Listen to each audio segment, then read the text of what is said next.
Hi guys, it's Amber. Welcome back to my channel. I hope you're all alright. I hope you've had a really good start to the new year.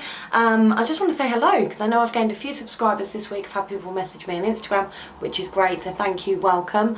So this is episode 17. Last week I got my numbers and my timings all wrong. So this is episode 17 of the fertility episodes, which means after this week we only have one left. Like I said, I am going to continue just with normal videos that you would see on other channels, things like that, but I am still going to continue talking about my infertility, so don't worry. I know you're all desperate for me not to stop. So yeah, they are going to continue. Obviously, if there are things that you want me to cover that I haven't covered over the last 17, what will be 18 weeks, please do let me know. I do enjoy doing these. I think not only do I get to kind of just sit here and talk about all my problems, but on top of that I kind of get to have a look into different things that I wouldn't necessarily always think of myself. So when people ask me questions and I incorporate that into the videos, it does also help me learn. So this week I'm covering something a bit personal, if you like, and something that I didn't actually think I would be needing to film at any point during this series, but guess what, I am. So today we are covering something a little bit different, and I'll get onto that in a minute. But next week I am going to cover the big question of how much does IVF actually cost. So I'm going to sit down next week, I'm going to go through different clinics with you, different things, what you do need, what you can get away with not paying, and just roughly come up with a little ballpark figure for you if I can. But just kind of break everything down for you, because I think it is a question I get asked a lot. And I can't always give you the answer, and so you will find out why next week. But like I say, this week, now everything is out in the open, I am going to be talking to you about coping with another person's pregnancy. Now, I have covered like trying to conceive jealousy, and kind of seeing people in the street that are pregnant, etc, etc, etc. But if you follow me on Instagram, which I hope that you do, you will see that on New Year's Eve I posted a photo of me and my best friend's baby bump. So when I had my little hiatus, as it were, and I kind of said to you that obviously there was a bit of a break, I was kind of trying to process that news. And I wasn't necessarily the best person to sit here at that time and say that everything is going to be okay, because at that moment in time I felt really, really crappy.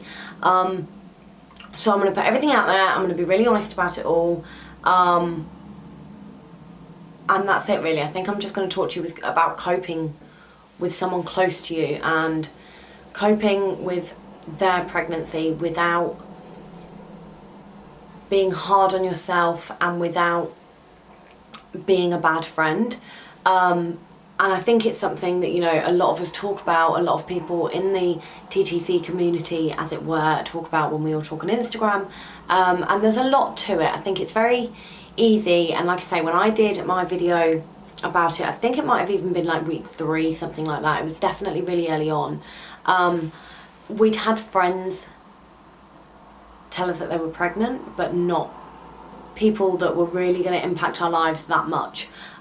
So go get yourself your cup of tea, get yourself all comfy, do whatever you need to do, and then we'll sit down and once again we will talk all things vagina. Welcome back, hope you've got your cups of tea. So like I said, today we are kind of just going to be talking about other people's pregnancies and just coping with that as a whole, I think. So my best friend is pregnant, and it has been something that I have had to process, something that I knew was coming, but something I didn't expect still. And I think I spoke about on my videos a little while ago the fact that she told me that she was trying, and the fact that I was so like, yay, this is really exciting, and thought that everything would be so different because it was her and because she was my best friend, and I therefore was going to be really happy and really excited and all of those emotions. What I didn't expect was for it to happen when it did. I think I just expected it to take a little longer. It kind of has now bypassed me, that, you know, some people do get pregnant really quickly. Not everybody is like me. So I got a phone call about 4 or 5 weeks ago now, I can't remember exactly when, obviously telling me the news, and on the phone I was, oh my god, this is amazing, congratulations, I'm so happy for you, oh my god, look at me, I'm crying because I'm that happy. And I tried to be the best friend that I could possibly be at that time, and one thing that she said to me was, you know, communicate with me, I want to know that you are okay, and she didn't want to be a bad friend to me, and knew that this probably wasn't the easiest thing for me to hear. Now, initially I was a bit taken aback. I was just shocked, and I was just really shocked. And it's like I said to my husband, I would never say to her that I felt anything other than just pure happiness for her, because it isn't fair. And I think I sat there and I kind of told her how happy I was. But the thing for me was that at this point she was 12 weeks, and I thought, wow, that's 12 weeks that you've known about this but you've not told me. And at first I was quite annoyed at that, and then the more I thought about it, the more I thought, okay, maybe I don't have the right to be annoyed about that, because if it was me and everything had happened naturally, I wouldn't have told anyone until 12 weeks either. Then when you start to think about it, you know, obviously my IVF failed in November, and I think she found out the week before ours failed. So we were in the middle of our treatment at the time that she found out she was pregnant. So I think then wasn't the right time to tell me, and I think that was obviously going through her head.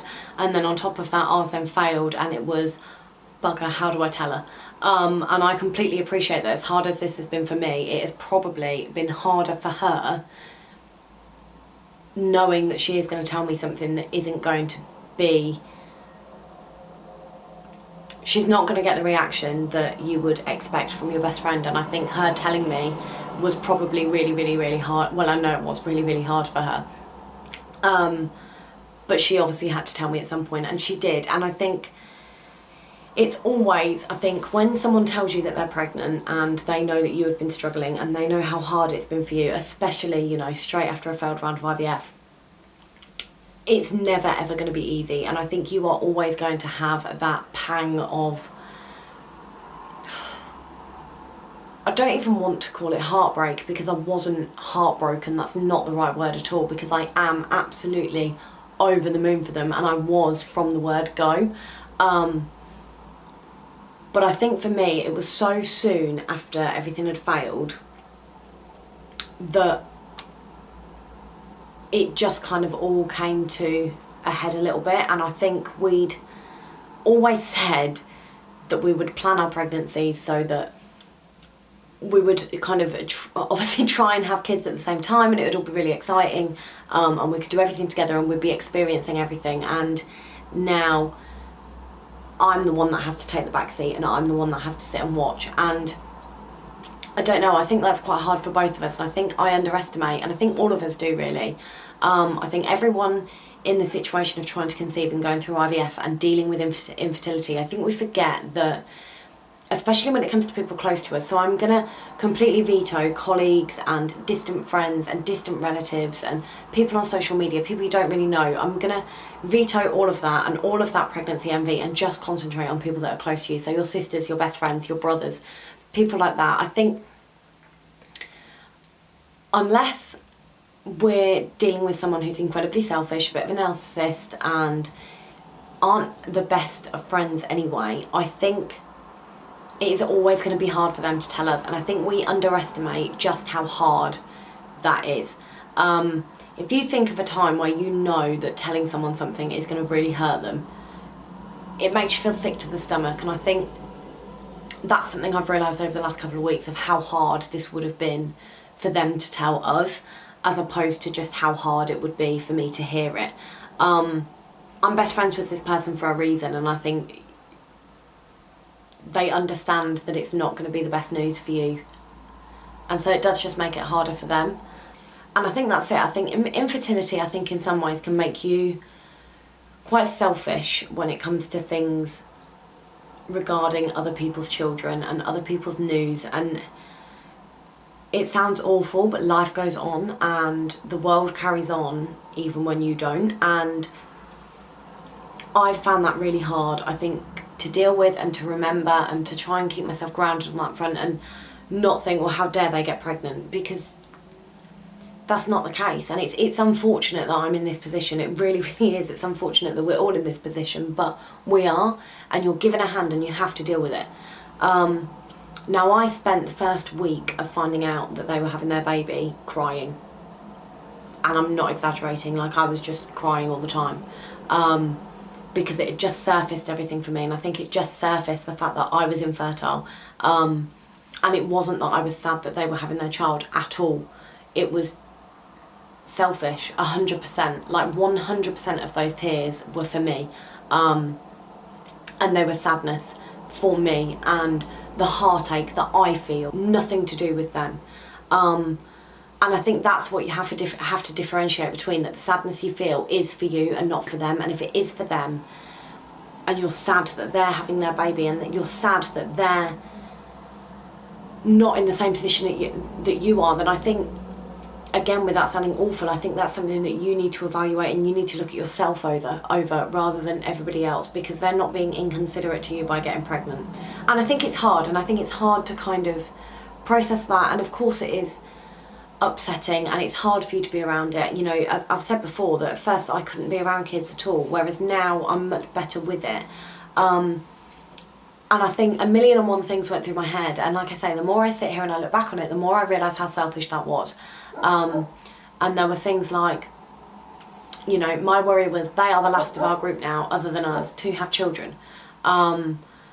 And in my head I'm thinking, well, we're going to get left behind. They're all going to be going out and they're going to be doing things with their kids and other people's kids, and they're going to make friends that all have kids, and they're all going to want to go out and do things. So when she has her nights out and this, that and the other, and when they have things on, it's going to be people with kids. And in my head I was like, well, we're going to be that couple that get left behind. We're, you know, all our friends are going to carry on and we're not going to get invited because we haven't got kids.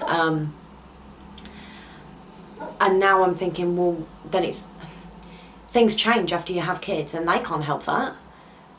And they can't help the fact that I'm in my situation, and I'd like to think that they're understanding towards our situation. I'd like to think that I don't even know what the word is, they're considerate of that, and that they make that effort with us. But I'm also not stupid, and I'm also not oblivious to the fact that when they have kids, everything is going to change. And that isn't because they want it to. Like, they're not going to give birth to that child and go, right, well, we can't have friends that don't have children anymore. It is a gradual thing, and of course they're going to want to spend more time with people that have children, because they're going to want to socialise their own child. It's natural. It's natural for those changes to happen, and there is nothing that I can do or they can do to stop that. What it is now down to is, if I want to maintain a relationship with her, it's going to be a lot harder for her to kind of make the effort to come and see me, and so on and so forth. So it is about me making more effort to see her, and for us to make that effort to socialise with them and to socialise with their child. And I think it is a really hard situation. I know things are going to change, and I now have the best part of 5.5 months to prepare myself for that.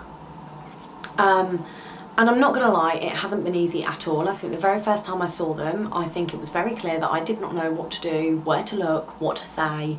And they kind of walked into our house, and I was a bit like this and didn't really know what to do or what to say, and it was very awkward. And then I had a drink, and the boys they popped out to get something, and we were talking about it, and she asked me about the IVF, and at that point I just started crying. And I told her within reason how I felt. What I'd said was, obviously I have made no secret of the fact that within the next 6 weeks, she says, when Aunt Flo arrives, and then the next one. So at some point over the next couple of months, we are starting our second round of IVF. And I kind of said to her that my concern at the moment is not the now, it's the if that fails. Because I know what I was like the first time that failed, and I know how hard I took that. That my fear is that it will fail the second time, and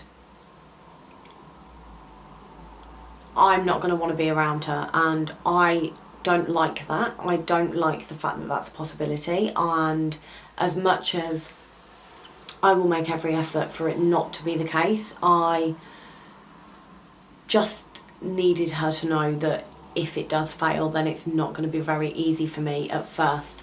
So she was really good with that, and then I kind of eased up a little bit, and it just felt like something had come off my shoulders. I'd said what I needed to say. I was so happy for her. And then the next time I saw her, you know, she was showing a little bit, and everything just seemed to change. I just felt that bit more relaxed. And then New Year's Eve, obviously I was very drunk, she wasn't. And at that point I just kind of felt like I'd seen her 3 times, we'd spoken about it, we'd been texting back and forth, I'd seen the scan picture, everything was out in the open, and I just felt more relaxed. And I think she was there, and I'd, you know, with her permission, my hands were on her bump, and we were talking about it, and we were just, I don't know, it just felt better, I think. And in a nutshell, that's what I'm trying to say. I think you need to communicate, and I think you are living in la la land if you don't think that this is going to affect you at all. And if when somebody very close to you gets pregnant, if you are not going to feel the slightest bit of envy, the slightest bit of sadness for yourself. However, I do not want this to ruin my friendship with my best friend, and so I am now making a conscious effort to make sure that I'm okay with this. And I sat there and I would read different ways of coping, and I would try and process it and all the rest of it. And I thought, you know what, the pregnancy bit is the hard bit, and I think them telling you and they're getting over that initial shock, if you like, because that's what it is, it's shock. And as I said, I know people aren't going to like hearing this, but I do think that the feelings you have are obviously selfish feelings. They're not resentment towards them, and you are so entitled to feel that way.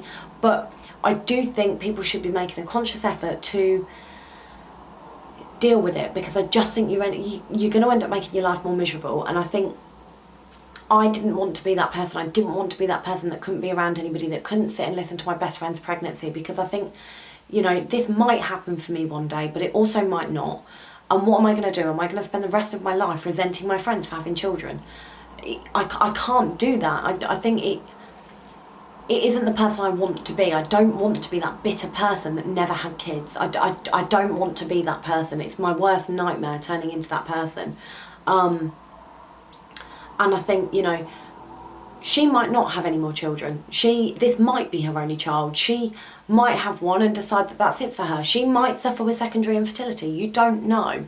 And I don't want to miss out on my best friend's baby shower and my best friend's pregnancy and being Auntie Amber, as it were, because I found it hard. And I think I have to accept how I feel, and I have to process that. And I had that week where I put on that front, and the mask I was wearing, I can't tell you, it was like I was wearing 500 layers of foundation. It was ridiculous, because I just hid behind this wall, and I would text her and I would be, how is everything, how are you feeling? And I would be very forthcoming with that, and almost over into it, because I wanted her to know that regardless of how I felt, I was there, and that I am happy for her, and I do want to know about it. And in a way, I'm kind of using this as a bit of a learning curve. So I've said this before, and I said in one of my advice videos that, you know, use your friends' pregnancies to learn things like why are they using the pram that they're using, why are they buying the car seat that they're buying, so you know, and you know all the different things, and you're ready for it. I had never heard of sickness bands until about 2 weeks ago, when she told me that she was using them because she was being so sick. So again, I was like, oh, this is cool, keep that in mind.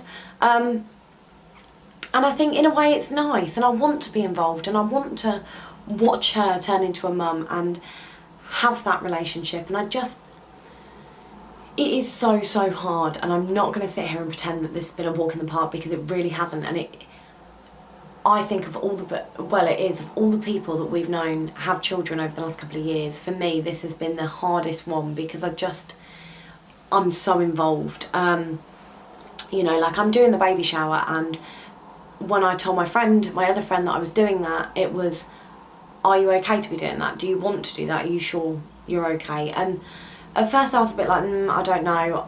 We'd kind of had the conversation about it, and I said, you know, you let anybody else do it, I won't be very happy. And then I'm like, actually, do I really want to do it? When actually, yeah, I do. And I think, like I said, I don't want to miss out on everything, and I don't want to look back in 5-10 years time and gone, do you know what, I regret not being part of that, I regret not going. And I think, you know, there are certain people and there are certain times when I think you can say no to going to a baby shower, you know. I think had my IVF just failed and the baby shower was the following week, I wouldn't be going.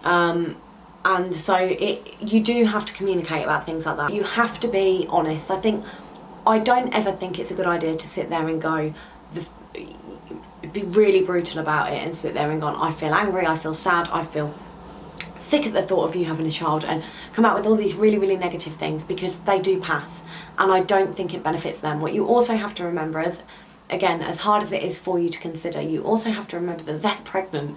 Their hormones are going to be through the roof, and you saying things like that are only going to upset them, and that ain't good for anyone. It is hard, and I don't really know what I'm getting at. I feel like I'm just talking about it, but I feel like I've needed to do that. I was very lucky in the sense that, as I said last week, I'm in the middle of this EMDR, I can't remember what it is, repetitive eye movement therapy, and I had a session about 3 days after I found out, and I went in and she said, how's your week been? And I went, my best friend told me she's pregnant. And I had that therapy session of just talking about how I felt about that, and it really helped. And I have sat there and I've spoken to my partner, and I've sat there and just cried to my husband so much about this. And then once I got it all out, you then get your head around it. And I feel like had I distanced myself and had I gone, do you know what, no, I can't be involved with this and I can't be part of this, I feel like I would have got to a point where I'm still not okay with it. And right now I'm okay with it. You know, there are days where I wake up and I think about it and I feel sad and I think I wish that was me. And I think I do get jealous, but at no point anymore do I think I can't be around her and I can't deal with this and I can't deal with that. I have a very embedded fear into me of this next round of IVF failing and not being able to be there for her the way I want to. But again, it's making that conscious effort. And I think what you have to remember, and what I'm really trying to remember, is that everything is temporary. And in this scenario, you know, the way that you feel is not permanent, and you will get over that. And I think the more you talk about it, the more you get it out, the better you are going to feel and the quicker you are going to feel it. You aren't going to sit here and feel this horrible sadness forever, and as soon as they have the child, you're not going to feel resentment towards it or anything like that. You're going to love that child just like you love your best friend, or like you love your sister, or anything else. And I think somebody messaged me on Instagram the other day when I'd put my post up, and they'd said about how they felt when their best friend had told them that they were pregnant and how hard they found it initially, but then when that baby is here, all of that goes away, because it's the pregnancy that's the issue, not the child. And you know, I just think, well, do you know what, if this doesn't happen for me next time, yes, it will be hard, but if it doesn't, then when that baby's here, I've got that little bit of extra love just to give to that baby, and I will. And I think I'm so excited for her and him, both of them, to go through this. And I would not wish what my husband and I have been through on anyone, especially my best friend. And I can't wait to have this, oh God, I'm getting emotional. Can't wait to have this little bambino and be so involved in their child. And I think, you know, if and when this does happen for us, it will be great. I will have somebody to tell me I'm not going crazy, and to tell me that everything is going to be okay, and to tell me that what I'm feeling is normal, and to be there for me as a friend when it is my turn. And if it is not ever going to be my turn and I am not ever going to have a child, then I can confidently say that in 10 years time I am not going to look back and regret not being part of this, because I will do what I can. I am not going to do anything more than I can take. And if at any point I feel like I'm a bit overwhelmed or that anything is a bit much, then I will take a step back and go, all right, cool, yeah, but nicer. And I just don't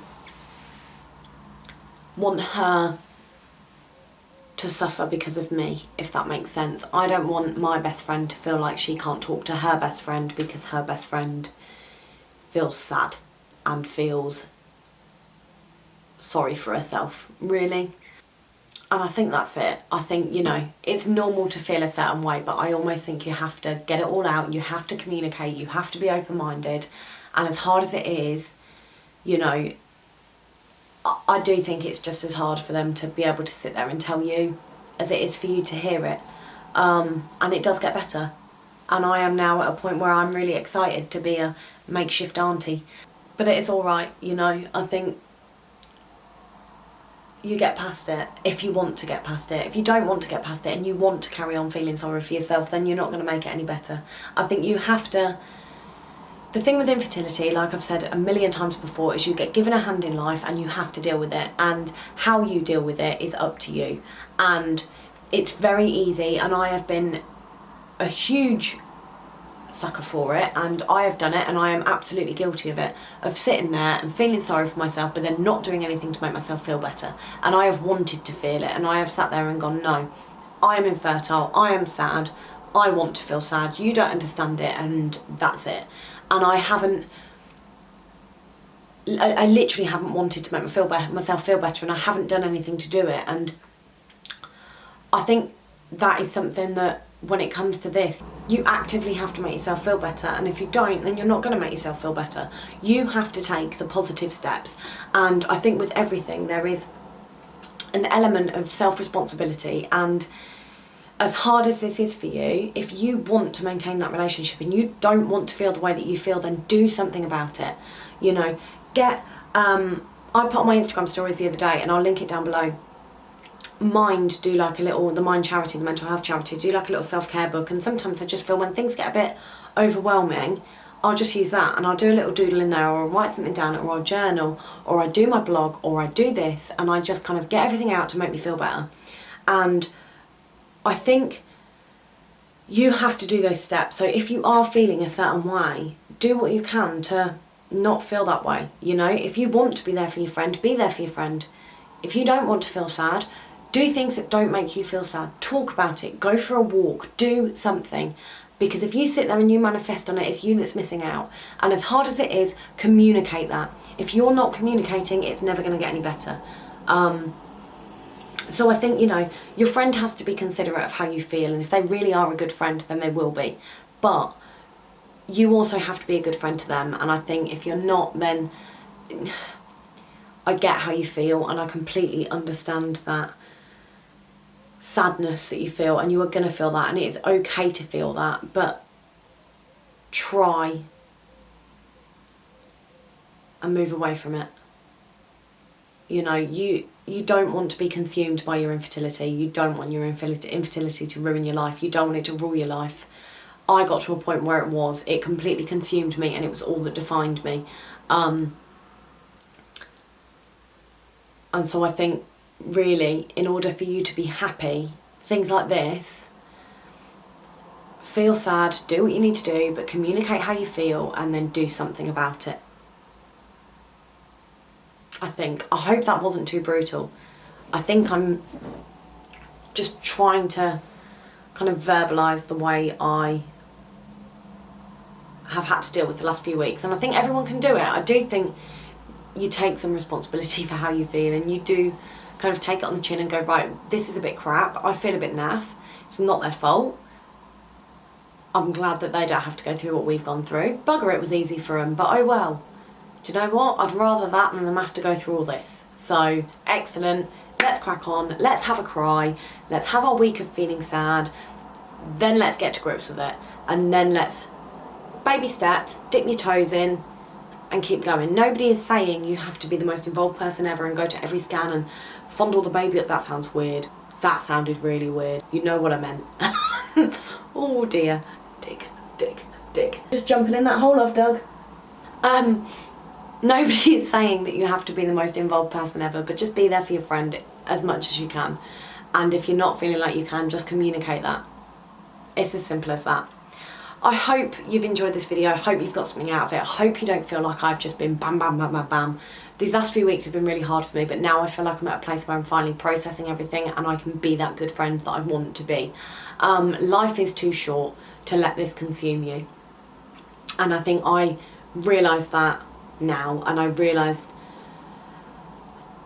how much I wanted to be there for my friend as well as how much I want her to be there for me. And a relationship works both ways, and so that is now what I'm trying to do. Thank you so much for watching. Don't forget, if you like this video, if you want to carry on watching this, give this a big thumbs up down below. Make sure that you subscribe to my channel. These fertility episodes come every Saturday. Like I said, the official last fertility episode is next Saturday, but obviously my journey will be documented. I will carry on vlogging. There will be random vlogs here and there, so please do make sure that you subscribe to my channel and head over to my Instagram as well to follow that, where I have updates all the time and I talk all about infertility, everything to do with body, women, all of it. It's all there, so head over, follow there. The link to my blog is there as well. But thank you so much, and I will see you next week. So bye.